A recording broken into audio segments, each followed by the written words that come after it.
it's really a, a working man's amp. It is the cutting edge of what we can do technology-wise and flexibility-wise.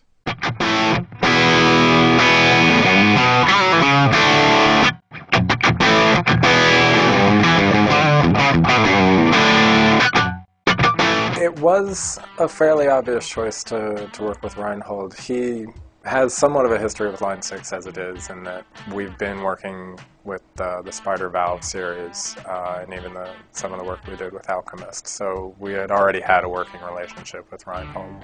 He had ideas that he wanted to pursue to kind of give us more control of the amplifier. The main attraction to this project was like the tremendous flexibility that we can achieve with this kind of technology. Instantly, the first things that we wanted it to do, right off the bat, were to have the power amp section dynamically change, right, when you called up an amp model.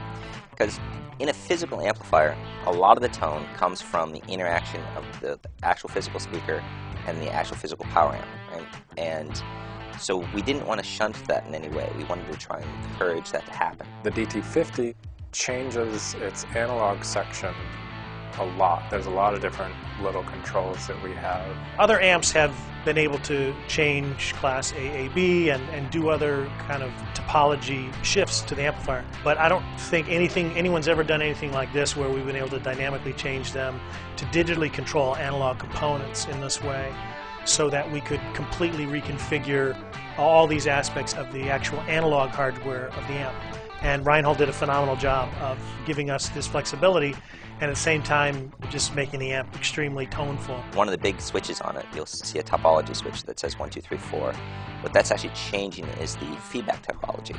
The feedback topology is it's a very cool thing to change, because it really affects the sound of your tube distortion.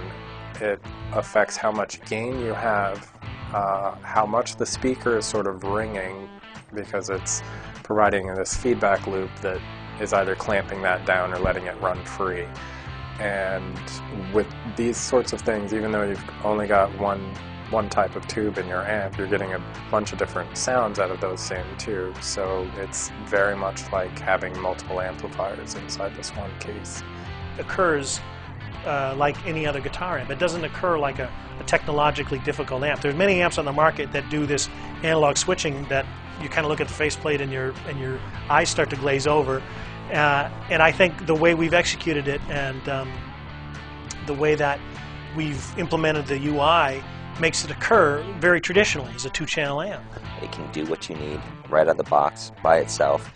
You don't need any special pedal board. You're just using the A-B switch between those two channels, and you're going to be thrilled. As fun as it is to switch between Class A and Class AB, the sonic difference of the different feedback topologies it's just amazing. It feels entirely different every time you throw that switch.